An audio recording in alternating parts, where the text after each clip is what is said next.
Have you ever noticed how much of your life is organized around avoiding pain? We distract ourselves with endless scrolling. We rush into relationships to escape loneliness. We overwork so we don't have to face the silence of our own thoughts. It feels almost natural, doesn't it? Like the point of life is to get rid of discomfort as quickly as possible. But here is a question that might unsettle you. What if the very pain you are running from holds the key to your freedom? Imagine this for a moment. Think about a time you felt the sting of rejection, the weight of failure, or the ache of loss. Maybe you tried to drown it in entertainment, food, or busyness.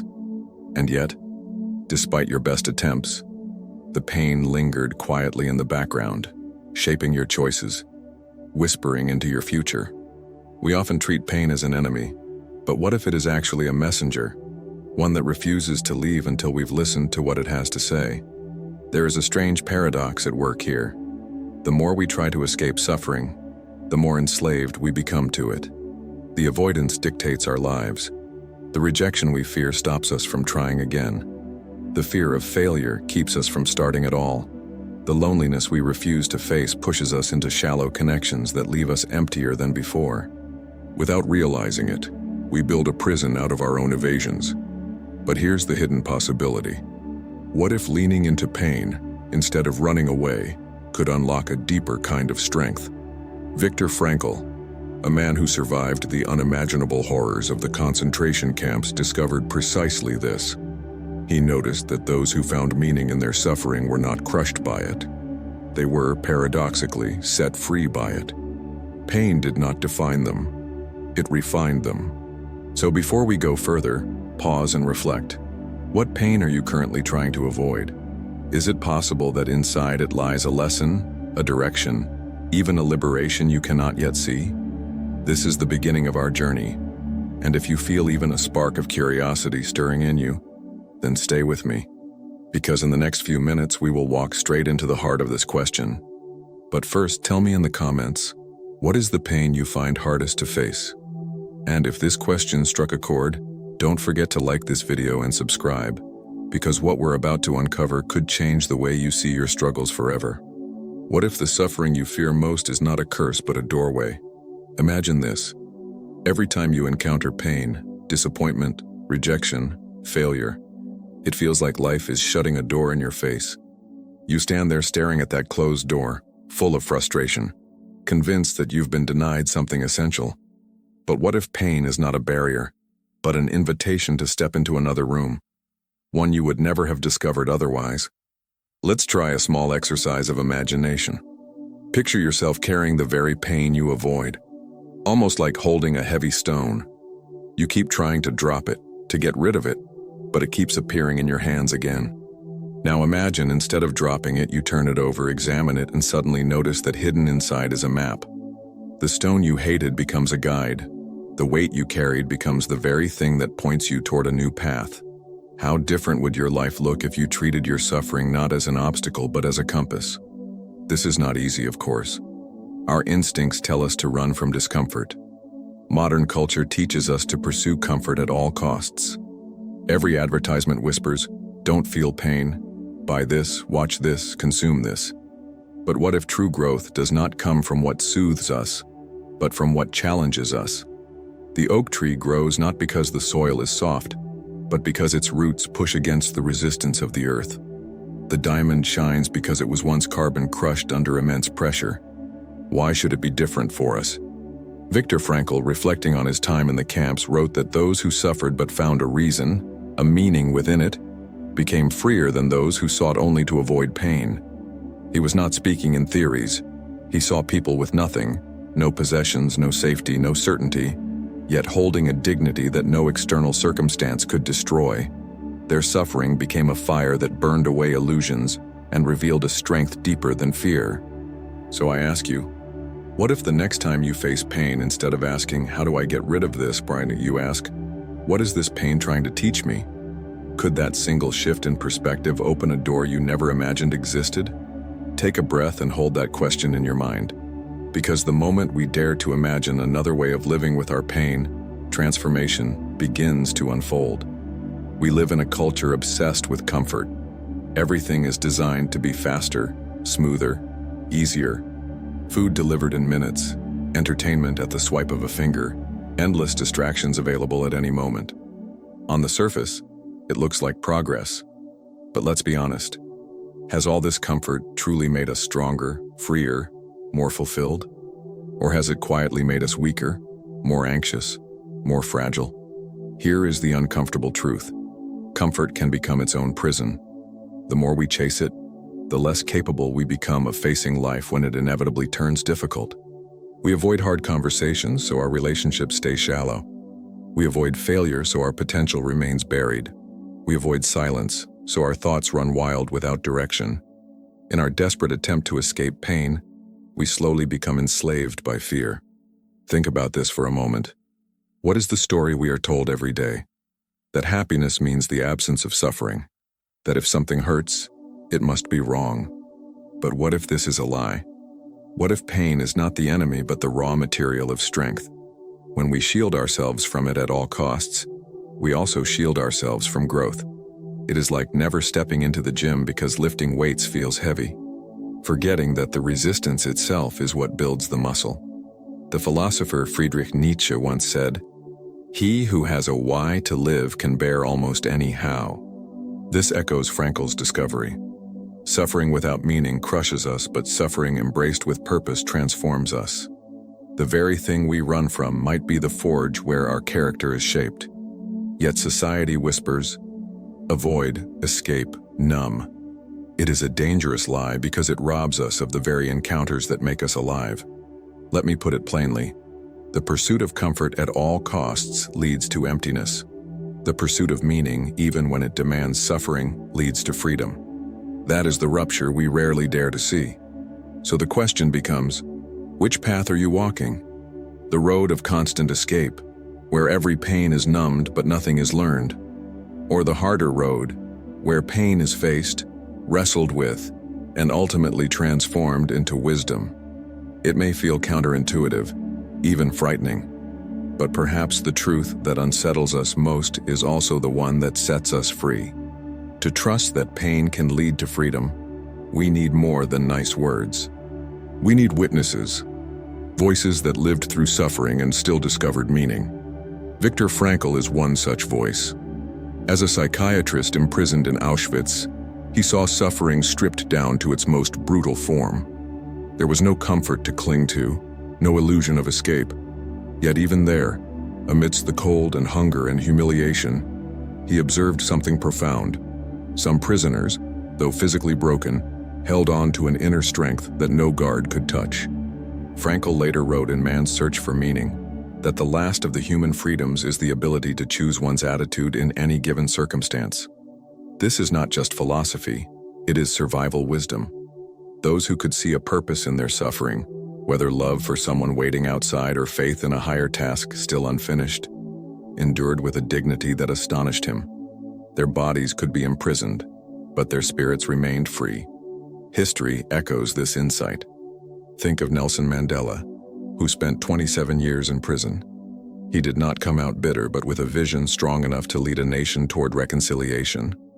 Or consider Dostoevsky, sentenced to a Siberian labor camp, who later transformed his pain into novels that probe the deepest questions of human existence.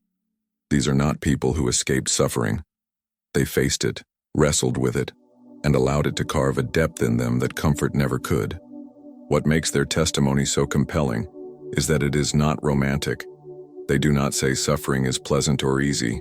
They say it is unavoidable, and within that inevitability, a choice remains, to let it crush us or to let it refine us. Pain is not automatically transformative. It becomes so only when we choose to engage with it differently, when we stop asking, "Why me?" and start asking, "What now? What can this mean?" For you and me, the invitation is not to seek suffering, but to stop running from it. When hardship knocks at our door, instead of pretending we can escape, we can choose to step forward with courage and curiosity. The wisdom of Frankl and others shows us this. Freedom is not found in avoiding pain, but in discovering the meaning hidden within it. And once we see that, suffering loses its power to enslave us. It becomes the soil where resilience and character grow. Most of the pain we carry does not announce itself loudly. It creeps into our routines, disguises itself as habits, and hides behind our excuses. We avoid confrontation by saying we don't want drama. We delay pursuing dreams by calling it bad timing.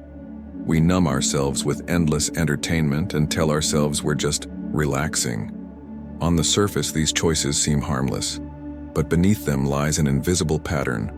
Avoidance becomes the architect of our lives. Here's the irony.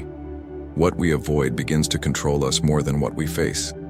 The difficult conversation we never have slowly poisons the relationship. The fear of failure we never confront quietly kills our ambition. The grief we never process turns into a heaviness that colors every new experience. Pain that is denied does not disappear. It settles into the corners of our lives, shaping us from the shadows. Psychology has a name for this: repression. What we push away doesn't die, it waits. And the longer it waits, the more power it gathers. Carl Jung warned, "Until you make the unconscious conscious, it will direct your life and you will call it fate." In other words, the suffering we refuse to face doesn't just vanish.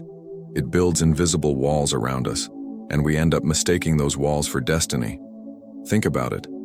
How many of your choices are truly free, and how many are dictated by the quiet whisper of fear? Fear of rejection, fear of loss, fear of failure. These unspoken fears steer us more than we admit. And yet they are nothing more than pain avoided. When we finally turn toward them, they begin to lose their grip.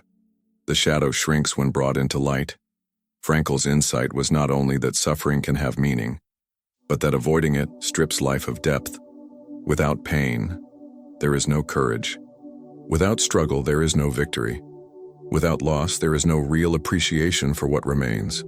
Pain, when faced honestly, awakens us to the truth of being alive. So let me ask you directly, where in your life do you sense the quiet chains of avoidance? What conversations, decisions, or truths are you postponing because they hurt too much to face? Identifying these hidden patterns is the first step, because once we see them clearly, we realize that our suffering was never the true enemy. Our avoidance was. Sometimes we need simple, piercing truths, phrases that strike the heart and stay with us long after we hear them. So let me share a few that may challenge the way you see pain. Pain avoided is pain multiplied. The more we run, the larger it grows. Like a shadow, it stretches the farther we flee from it. The suffering you fear is often the doorway you need to walk through. On the other side of that fear is often the strength, clarity, or freedom you've been searching for. Comfort is not the same as peace. One numbs us temporarily, the other transforms us permanently. Freedom is not the absence of suffering, but the mastery of it. To live without pain is impossible. To live without being enslaved by pain, that is liberation. These are not just clever lines to repeat. They are truths to wrestle with, to test against your own life. Because the real battle is not out there in the world. It is inside. The illusions we cling to are often the very chains that keep us bound. Think of how often we say to ourselves, "If only I didn't feel this way, then I could live fully." But isn't it possible that the very thing you're trying to silence is the teacher you most need to hear? What if the anxiety is pointing to an area of life where growth is waiting? What if the grief is showing you the depth of your capacity to love? What if the fear is revealing where courage longs to be born? Frankl believed that meaning is discovered, not invented. It emerges in the raw encounter with reality, especially in its most painful forms. And when meaning is found, pain ceases to be mere suffering. It becomes sacrifice, transformation, even service. So the challenge is this: do not waste your suffering. Do not let it harden into bitterness or dissolve into avoidance. Let it refine you. Let it teach you what comfort never could. Pause here for a moment. Which of these phrases resonates most with your current season of life? Perhaps even write it down. Keep it where you can see it. Because sometimes a single sentence, repeated often, can shift the entire way we face our struggles. Here is one of life's strangest truths. The very thing we dread, suffering, can become the source of our greatest strength. And the very thing we crave, comfort, can quietly weaken us. This is the paradox that unsettles us, because it turns our assumptions upside down. Think about it. We assume comfort will bring us happiness, but often it leaves us restless. Too much ease breeds boredom, entitlement, even despair. Meanwhile, suffering, which we try to escape at all costs, has the potential to carve depth into our souls. It awakens gratitude, compassion, resilience. Comfort soothes, suffering transforms. This paradox appears everywhere. In literature, the hero rarely grows by sitting in safety. He grows by being tested in fire. In history, the leaders we admire most are not those who had easy lives, but those who endured hardship with dignity and came out wiser. Even in nature, this truth is woven into existence. The butterfly struggles to break free from the cocoon, and in that struggle, its wings grow strong enough to fly. If someone helps it by cutting the cocoon open, the butterfly never develops the strength to survive. Yet, here is the uncomfortable part. We often pray for ease and curse difficulty. We want growth without resistance, wisdom without pain, courage without fear. But such a world cannot exist. Strength and suffering are twins. They cannot be separated. To reject one is to reject the other. Nietzsche once said, "What does not kill me makes me stronger." While oversimplified at times, there is a profound truth there. Survival alone does not guarantee growth, but facing pain consciously can. The wound can either become a scar that weakens us or a mark that reminds us of how far we've come. The difference lies in how we choose to meet it. So here is the paradox you must wrestle with. The path to freedom runs straight through suffering. The prison we escape by avoidance is far worse than the hardship we face with courage. Ask yourself this: where in your life have you mistaken comfort for peace? And where has suffering, though unwanted, actually deepened you? Sit with these questions honestly, because embracing this paradox might be the beginning of a freedom you never thought possible. Why would anyone choose to face suffering instead of running from it? Because hidden inside pain is a reward that comfort can never offer. Not a reward of ease or quick relief, but one of depth, strength, and authenticity. When we stop avoiding pain and begin to meet it directly, something shifts inside us. We discover that we are far stronger, wiser, and freer than we ever imagined.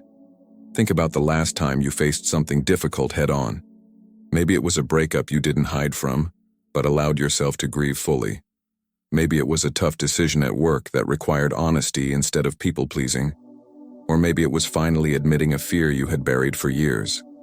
Pain did not vanish instantly, but you walked away with a strange clarity, perhaps even a quiet pride. You realized you could endure more than you thought. That realization is freedom. This is the reward Frankl spoke of. He noticed that those who endured suffering with a sense of meaning did not emerge broken but expanded. Their dignity remained intact, and in many cases, their compassion deepened. Pain, when faced with purpose, does not destroy us. It enlarges the soul. The person who has known grief values joy more deeply. The one who has endured loneliness treasures love with greater reverence. The one who has failed and tried again discovers a courage that can never be taught in comfort. Here lies a paradoxical gift. Suffering makes life more precious. When we confront death, we appreciate time. When we lose, we learn what truly matters. When we are pressed, we find the strength we didn't know we carried. Pain, unwelcome as it is, strips away illusions and leaves behind only what is real. And in that reality, freedom blooms. So the promise is not that facing pain makes life easy. It doesn't. The promise is that it makes life full. It transforms existence from something shallow into something meaningful. That is the real reward. Authenticity, depth, and a freedom that comfort alone can never give. Now reflect for a moment. What would change in your life if you believed that the pain you face today could carry within it a hidden gift? Would you still run from it? Or would you dare to stay with it long enough to discover the treasure it holds? To hold everything we've discussed together, we need a structure, a way of understanding suffering that is not just emotional, but also conceptual. Viktor Frankl gave us such a framework in his approach called logotherapy. At its core, it rests on one radical conviction. The primary human drive is not pleasure, as Freud argued, nor power, as Adler suggested, but meaning. And nowhere does this search for meaning become more urgent than in the face of suffering. Frankl outlined 3 main avenues through which meaning can be discovered. First, through creative work, what we bring into the world, whether it is art, a project, or a simple act of kindness.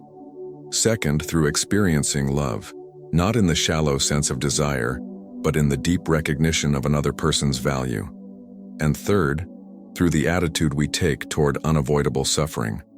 When pain cannot be removed, we still retain the freedom to decide what it will mean for us. This third path is where true freedom lies. Think of it as a triangle: work, love, and suffering. Each side supports the other.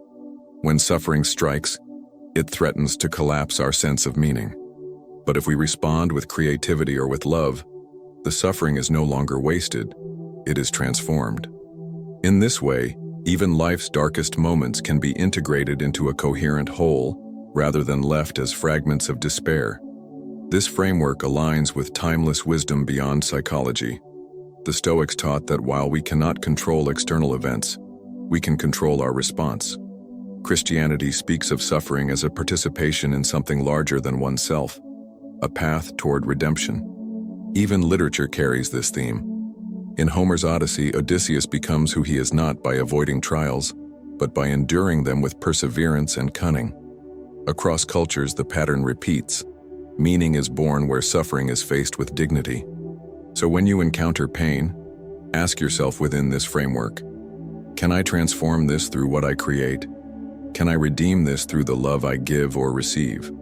Or if neither is possible, can I at least choose an attitude that turns suffering into a testimony of resilience? This is not abstract philosophy, it is a map for living. And when you carry this map, suffering ceases to feel like meaningless chaos. It becomes a part of the story you are writing, a story that, if faced with courage, reveals a freedom no circumstance can ever take away. We've traveled a long path together, through avoidance, through paradox, through the wisdom of Frankl and others who endured the weight of suffering. Now we arrive at the question that matters most. What will you do with your pain? Will it remain an enemy you keep running from? Or will you dare to see it as a teacher, a guide, maybe even the doorway to freedom? The truth we cannot escape is this: suffering will visit every human life. We do not get to choose whether pain comes, but we do get to choose what it makes of us. We can let it harden us into bitterness, or we can let it carve us into people of depth and courage. We can numb it away, or we can meet it face to face and ask what it wants to reveal. That choice, that freedom, is always ours. Think for a moment about your own story. What is the pain you have been running from? Is it rejection that still echoes from the past? Is it the grief of losing someone you loved? Is it the quiet emptiness of dreams unfulfilled? Whatever it is, consider the possibility that inside this very suffering lies a seed of meaning waiting to grow. Not a meaning handed to you easily, but one you must wrestle with and claim as your own. Frankl once said that life is never made unbearable by circumstances, but only by lack of meaning. If he could say this from the darkness of a concentration camp, then perhaps we in our daily struggles can also dare to believe that our pain does not have to destroy us. It can refine us. It can point us toward love, toward courage, toward a life lived with authenticity. So here is my invitation to you. Stop running. Turn toward the pain you have been avoiding and ask it, what gift are you carrying for me? Sit with that question, even if no answer comes immediately. The act of facing it already begins the transformation. And now I want to hear from you. Share in the comments. What is one area of pain in your life that you are now willing to face differently? Your honesty may inspire someone else who is silently struggling. If this journey resonated with you, if it awakened even a spark of courage, then please like this video, subscribe, and join this community of seekers. Together, we are learning that the very suffering we fear may be the key to the freedom we long for.